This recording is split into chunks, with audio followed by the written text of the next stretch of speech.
Коронавирустук инфекция пандемиясынын учурунда жарандар үчүн мамлекеттик тейлөө кызматын ыкчам жана сапаттуу санариптештирүү өзгөчө зарыл.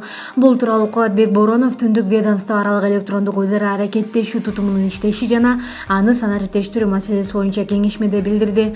Өкмөт башчы билим берүү жана саламаттык сактоо тармагын санариптештирүү маселесин иштеп чыгуу жана аны менен камсыздоонун маанилүүлүгүн белгиледи.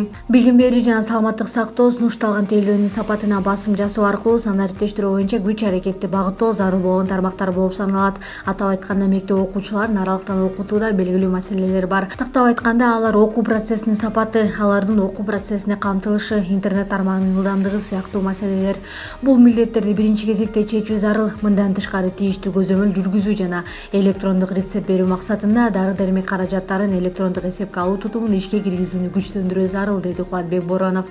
Кеңешменин жүрүшүндө Кыргыз Республикасынын маалыматтык технологиялар жана байланыш мамлекеттик комитетинин төрагасы Алтынбек Исмаилов жана Түндүк мамлекеттик ишканасынын директору Нурия Кутнаева баяндама менен чыкты. Белгиленгендей, түндүк тутумуна бардык мамлекеттик органдар кошулган. 2020-жылы мамлекеттик органдар аралык маалымат алмашуусу 39 миллион транзакцияга жеткен. Ал эми мамлекеттик жана коммерциялык уюмдар ортосундагы маалымат алмашуу 45 миллион транзакциядан ашкан. 50 мамлекеттик орган тутумду активдүү пайдаланат. Тутумга кошулуу тууралуу арыздар коммерциялык уюмдардан да көп келип түшүүдө. 2020-жылы мамлекеттик электрондук тейлөөлөр порталы модернизацияланган. Ал алдыңкы эл аралык тажрыйбага таянат. Жаран өз жеке кабинети аркылуу порталга кошулган мамлекеттик органдардан каалаган маалымдаманы ала алат. Бүгүнкү күндө порталда 51 мамлекеттик тейлөө ишке ашырылган.